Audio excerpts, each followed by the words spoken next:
సుమారు 500 సంవత్సరాల క్రితం జపానులోని తాంబా రాష్ట్రంలో ఒక సంపన్నుడైన వ్యాపారి ఉండేవాడు. ఆయన పేరు ఇనామరియా. ఆ వ్యాపారికి ఒసోనో అనే అందమైన తెలివితేటలు కలిగిన ఒక కుమార్తె ఉండేది. ఆ కాలంలో జపాన్ కుటుంబీకులు సాంప్రదాయపరంగా దైవ పూజలు, కుటుంబాన్ని ఎలా చక్కగా నిర్వహించుకోవాలి అన్న విషయాలు మాత్రమే నేర్పుతూ వస్తూ ఉండేవాళ్ళు. అయితే ఆ వ్యాపారి మాత్రం తన కూతురికి ఆనాటి అధునాధునిక ధనికుల సమాజానికి చెందిన సంస్కృతిని, నాగరికతను నేర్పించాలి అని అనుకున్నాడు. అందువల్ల ఆయన తరచూ తన కుమార్తెని ఆ రాష్ట్ర రాజధాని నగరంలోని ధనవంతులైన ఆడపిల్లలకు అధునాధునిక నాగరికతను నేర్పించే స్త్రీల వద్దకు పంపిస్తూ ఉండేవాడు. ఆ తర్వాత కొన్నాళ్లకు ఆ వ్యాపారి తన కుమార్తెను ఒసోనోని తన ఆత్మీయ మిత్రుడి కుమారుడైన నగరాయకిచ్చి వివాహం చేశాడు. ఇందులో విశేషం ఏమిటంటే ఆ అల్లుడు కూడా ఒక వ్యాపారస్తుడు అయి ఉండడం. ఏది ఏమైనా ఒసోనోకి తన భర్త నగరాయతో కలిసి అత్తగారింట్లో కొద్ది కాలం పాటు చాలా ఆనందంగా రోజులు గడిచిపోయాయి. ఫలితంగా ఆమె గర్భం దాల్చింది. ఆ తర్వాత ఆమెకి ఒక అందమైన మగబిడ్డ కూడా పుట్టాడు.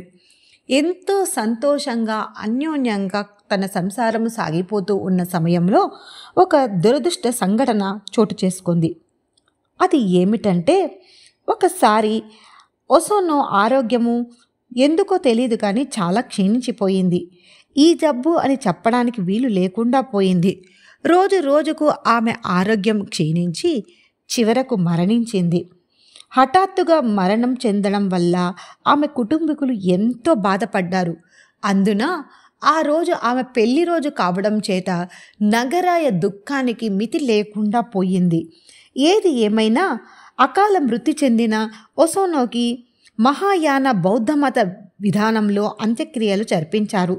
మరుసటి రోజు రాత్రి 4 సంవత్సరాల పసిబిడ్డ అయిన ఒసోనో కొడుకు తన చిన్ని పాదాలతో నడుచుకుంటూ తన దగ్గరికి వెళ్ళి, నాన్న నాన్న, అమ్మ ఇప్పుడే మెట్లపై పోతుంటే చూశాను అని చెప్పాడు.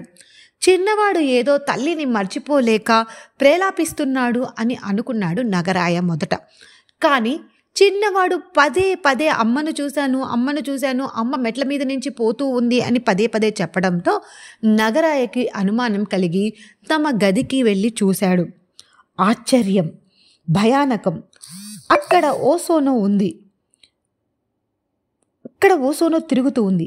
అరే, నిన్న మధ్యాహ్నం సమాధి చేయబడ్డ ఓసోనో ఈరోజు ఎలా తిరిగి వస్తుంది అని అర్థం కాక అయోమయంలో పడ్డాడు నగరాయ. ఎందుకైనా మంచిది అనుకొని మళ్ళీ ఒకసారి గదిలోకి వెళ్ళి చూశాడు. అక్కడ అతని భార్య ఓసోనో కనపడింది. ఆమెను చూసి నగరాయ నిశ్చేష్టుడైపోయాడు. అతన్ని చూసి ఆమె చిరునవ్వు నవ్వింది.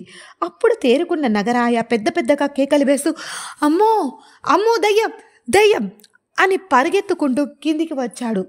అలా మేడ మీద నుంచి కంగారుగా భయపడుతూ పరిగెత్తుకుంటూ వచ్చిన కుమారుణ్ణి చూసి అతని కుటుంబీకులు ఏమైందో చూద్దామని ఆందోళనగా ఆ గది వైపు పరిగెత్తారు. వారికి కూడా అక్కడ ఓసోనో కనపడింది. వాళ్ళందరూ ఆమెను చూసి భయపడ్డారు. అయితే ఆమె వాళ్ళందరినీ పట్టించుకోకుండా ఆ గదిలో ఒక పక్క గోడకు అమర్చబడి ఉన్న తన బీరువా తలుపుల్ని తీయడానికి ప్రయత్నిస్తూ ఉంది. కానీ అది ఆమెకు సాధ్యపడడం లేదు. ఇంకో విశేషం ఏమిటంటే ఓసోనో పరిపూర్ణమైన మనిషిగా కనపడడం లేదు. కొంతవరకు ఆమె రూపం అస్పష్టంగా ఉంది. అక్కడ వాళ్ళకి కనిపించింది కూడా. ఆమె తల, భుజాలు స్పష్టంగా కనిపిస్తూ ఉన్నాయి. కానీ అక్కడి నుండి క్రింది భాగం మొత్తం ఒక పొగలాగా అస్పష్టంగా కనిపిస్తూ ఉంది. దాంతో వారు తీవ్రమైన భయాందోళనకు గురి అయ్యారు. ఆ గదిలో నుండి కిందకు పరిగెత్తుకుంటూ వచ్చాడు. ఒసోనో ప్రేతాత్మగా మారింది, ఒసోనో ప్రేతాత్మగా మారింది, ఇంటికి తిరిగి వచ్చింది అంటూ కేకలేసుకుంటూ అందరూ పరిగెత్తారు. అందరికీ అర్థమయ్యింది ఇప్పుడు వచ్చింది ఒసోనో ప్రేతాత్మే అని. ఆమె ఏ కారణం చేత తిరిగి వచ్చింది అన్న విషయం మాత్రం ఎవ్వరికీ బోధపడ్డం లేదు. ఎవరికి తోచిన కారణం వాళ్ళు చెప్పుకుంటూ ఉన్నారు. ఎందుకంటే నగరాయకి ఒక ఆలోచన వచ్చింది. మా పడక గదిలో ఉన్న బీరువా ఆమె తలుపులు తెరవాలి అని ప్రయత్నిస్తుంది. చాలామందికి చనిపోయిన తర్వాత వారి వస్తువుల పట్ల చాలా మక్కువ ఏర్పడుతుంది. ఒసోనకి కూడా ఆమె ఆభరణాలన్నా వస్తువన్నా చాలా వ్యామోహం. ఆ కారణం చేతనే ఒసోనో ఆత్మ పైలోకాలకు పోకుండా ప్రేతాత్మగా మారి వాటిని చూసుకోవడం కోసం తిరిగి వచ్చిందేమో. ఆమె సహజంగానే దైవభక్తురాలు.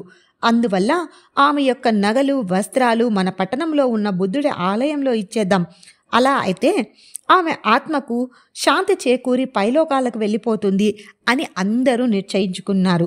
అనుకున్నదే తడవుగా వాళ్ళందరూ కలిసి ఒసోనోకు చెందిన ఆభరణాలు వస్త్రాలు ఇతర వస్తువులన్నిటి కూడా ఆమె బీర్వా నుండి బయటకి తీసి బుద్ధుని ఆలయంలో ఇచ్చివేశారు.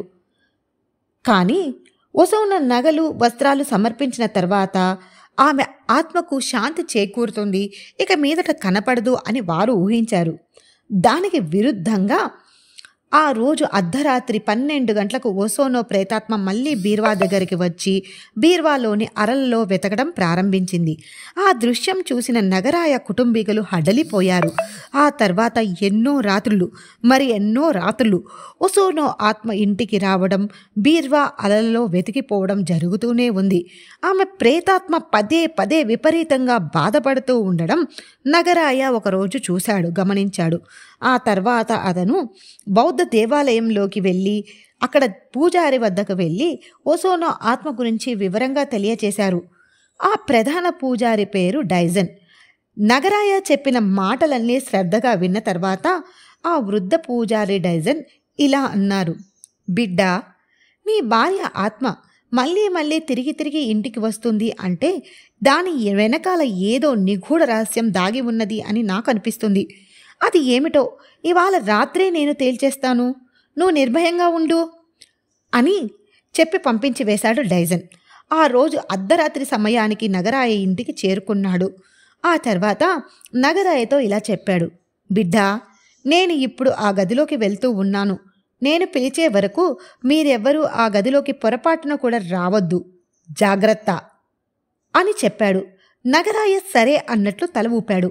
ఆపై బుద్ధ పూజారి డైజన్ ఆ గదిలోకి వెళ్ళాడు. అతను అలా పైకి వెళ్ళి ఆ గదిలో ఉన్న చోట పద్మాసనం వేసుకొని కూర్చున్నాడు.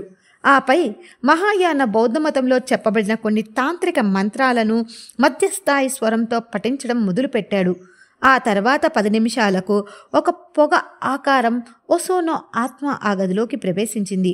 ఆపై ఆమె కొంతవరకు మానవ దేహం కలిగి ఒక పొగ లాంటి తెల్లటి రూపాన్ని ధరించింది. ఆ గదిలో బీర్వా వైపు వెళ్ళింది. అది గమనించిన వృద్ధ పూజారి ప్రేతాత్మలను కట్టడి చేసే కొన్ని మంత్రాలను బిగ్గరగా చదివాడు. ఆ మంత్రాల బలం వల్ల ఒసోనో ఆత్మ కొంచెం భయానికి గురి అయి ఆపై వృద్ధ పూజారి దగ్గరికి వచ్చి నిలబడింది. వృద్ధ పూజారి ఆమె ముఖంలోకి పరిశీలనగా చూశాడు. ఆ ముఖంలో ఏదో తెలియని ఆవేదన ఆ పూజారికి కనపడింది. ఆపై ఆ పూజారి మృదువైన స్వరంతో ఒసోనో అని ఇలా మాట్లాడాడు: బిడ్డా, నీవు ఏదో కారణంగా ప్రేతాత్మగా మారి మళ్ళీ ఈ గదిలోకి వస్తూ ఉన్నావు. నీ సమస్య ఏమిటో చెబితే నేను నీకు సహకరిస్తాను. ఆపై నీ ఆత్మకు శాంతి చేకూరుతోంది అన్నాడు. అప్పుడు ఒసోనో ప్రేతాత్మ విచిత్రంగా నవ్వుతూ ఆ వృద్ధ పూజారి కేసి చూసింది.